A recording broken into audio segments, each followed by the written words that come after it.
ॐ सोमनाथाय नमः। ॐ मल्लिकार्जुनाय नमः। ॐ महाकालेश्वराय नमः।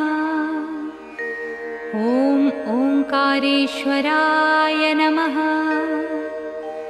ॐ वैद्यनाथाय नमः। ॐ भीमशङ्कराय नमः। ॐ रामेश्वराय नमः। ॐ नागेश्वराय नमः। ॐ विश्वेश्वराय नमः।